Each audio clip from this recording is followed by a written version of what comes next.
से भीख मांगते आवाज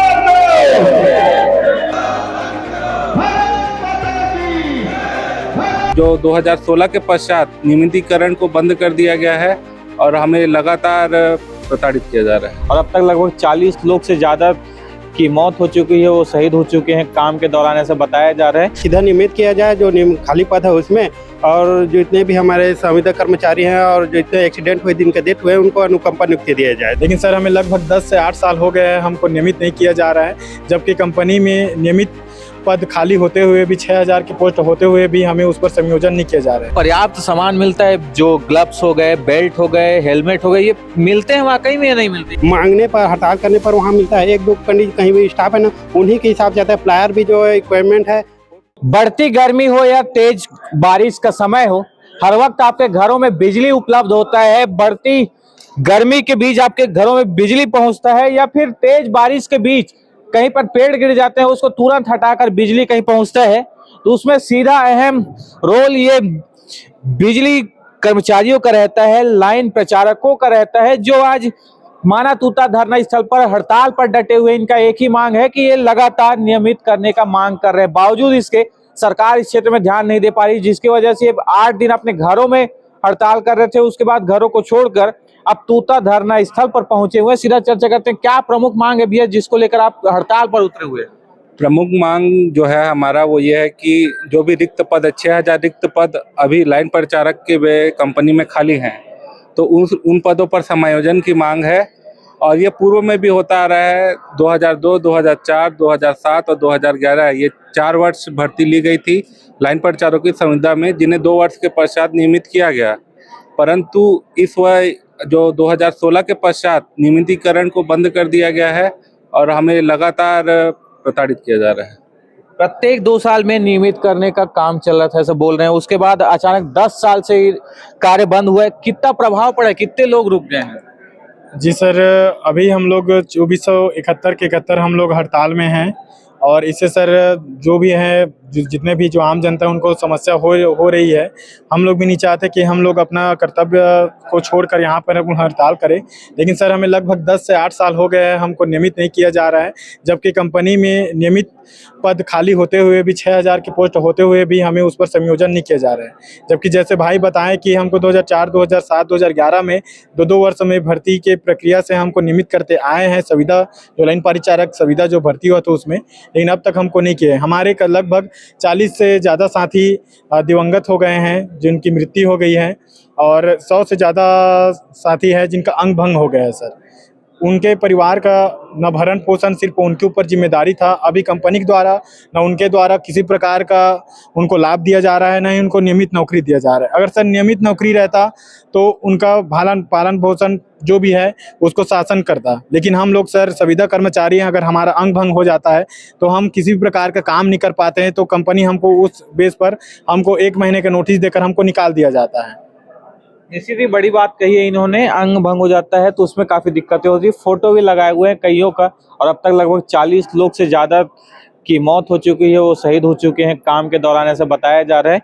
और उसके बाद भी प्रशासन शासन इस ओर ध्यान नहीं दे पा रही है, ना ही पूरी व्यवस्था के साथ इन्हें काम पर भेजा जाता है, ना ही इनके जीवन का कोई बीमा है। क्योंकि सीधा बात कहा जा रहा है, नियमित ही नहीं है तो बाकी योजनाओं का लाभ कहाँ से दे? क्या क्या योजनाएं मिलती, क्या बीमा वगैरह कुछ हुआ है, नहीं हुआ है? बीमा सर अभी नहीं हुआ है, लेकिन कंपनी के तरफ से किसी बीमा कंपनी को दिया गया था। लेकिन अभी जो बीमा मिलता है हमें, मान लीजिए कि आम आदमी के जैसे एक्सीडेंट होता है ना, तो 4 लाख का उनको मुआवजा मिलता है। वैसी प्रकार से हमारे जो खुद विभाग के जो कैंडिडेट, हम लोग संविदा कैंडिडेट, उनके साथ जो घटना होती है उनको भी 4 लाख का ही मुआवजा मिलता है। तो ये तो बहुत गलत है, क्योंकि विभाग और आम कैंडिडेट में बहुत फर्क होता है। तो इस प्रकार के जो बीमा है कुछ उचित मुआवजा नहीं है, तो हमें सीधा नियमित किया जाए जो खाली पद है उसमें, और जो इतने भी हमारे संविदा कर्मचारी हैं और जो इतने एक्सीडेंट हुए, जिनके डेथ हुए, उनको अनुकंपा नियुक्ति दिया जाए। सबकी हमारी मांगे हैं। सबसे पहले ये बताइए, पर्याप्त सामान मिलता है, जो ग्लव्स हो गए, बेल्ट हो गए, हेलमेट हो गए, ये मिलते हैं वाकई में या नहीं मिलते, ये बताइए। सही बताऊं तो देखिए सर, हर जगह की स्थिति अलग अलग है। हर जगह सब डीसी वाइज, डिवीजन वाइज अलग अलग कैंडिडेट, कुछ में है लेकिन पर्याप्त मात्रा में उपस्थित नहीं है। जो रेगुलर स्टाफ है, 1-2 कैंडिडेट हैं, उन्हीं के हिसाब से उन लोगों को हेलमेट दिया जाता है। 1-2 वो भी कई सालों में मिलता है, 4 साल 5 साल, या फिर मांगने पर, हड़ताल करने पर वहाँ मिलता है। 1-2 कहीं भी स्टाफ है ना, उन्हीं के हिसाब से आता है। प्लायर भी जो इक्विपमेंट है वो भी कम मात्रा में आता है। जो 2 रेगुलर स्टाफ है तो 2 ही प्लायर दिया जाता है, बाकी संविदा स्टाफ को नहीं दिया जाता है। तो ऐसे में दुर्घटना और जो भी हेलमेट है और ग्लव्स है, डिस्चार्ज रॉड है, ये भी पर्याप्त मात्रा में उपलब्ध नहीं हो पता पाता। चलता है कि इसके नाम से लाखों करोड़ों रुपए निकलता है, लेकिन ये आप तक पहुंचता नहीं, पैसा जाता कहाँ है? अब ये तो सर कहाँ जाता है, इसको कंपनी प्रबंधन ही बता पाएगी, क्योंकि पर्याप्त मात्रा में इक्विपमेंट उपलब्ध नहीं है, जिससे दुर्घटना का कारण बन जाता है। और मेन है हमारे लाइन स्टाफ में लगातार जो है कमी होती जाती है लाइनमैन की, और इसको संविदा कर्मचारी और फौजी कर्मचारी के ऊपर डिपेंड होना पड़ रहा है अभी। और बरसात में अभी और लाइन जो फॉल्ट हो रहा है, जिससे पब्लिक को परेशानी का सामना करना पड़ रहा है। सबसे पहले मैं ये समझा दूं कि बिजली विभाग में कई अलग अलग पद होते हैं, जिसमें लाइनमैन मुख्य रूप से बिजली विभाग में जो बिजली की समस्या होती है उसको सुधारने के लिए एक लीडर का काम करता है। उसके साथ में ये लाइन प्रचारक हैं जो संविदा में रहते हैं, और उसके साथ में हर वो काम को पूरा करते हैं जब लाइनमैन उपस्थित नहीं रहता, तो उस दौरान पूरे कारनामे भी किए जाते हैं। ऐसे काम इनके द्वारा किया जाता है। उस दौरान कई दुर्घटना तो ऐसी कई दुर्घटनाएं होती है जिसमें लगभग 40 लोग अब तक मौत के गाल में समा चुके हैं और 40 लोग शहीद हो चुके हैं। क्या उम्मीद है भैया, कब तक मांग पूरा होगा या इस तरीके का सिलसिला चलता रहेगा? 2 साल में नियमित करना था, 10 साल हो गए, अब तक नियमित नहीं हुए। जी, हमारी मांग तो लगभग 10 साल से हम लोग इस नियमितीकरण की मांग कर रहे हैं, और पिछले कई बार हम लोग धरना दिए हैं, लेकिन इसमें राज्य सरकार और कंपनी प्रबंधन किसी प्रकार का ध्यान नहीं दिया जा रहा है। लेकिन फील्ड में मैन पावर की कमी है, और मैन पावर को कमी को देखते हुए हमको नियमितीकरण किया जा सकता है। लेकिन कंपनी प्रबंधन बार बार यही हवाला देता है कि आपको अगर नियमित किया जाता है तो अन्य विभाग में जो संविदा में है उनके लिए भी राज्य सरकार की बाधा बन जाएगी। लेकिन ऐसा नहीं है सर, हम लोग क्या है 24 घंटा काम करने वाले हैं।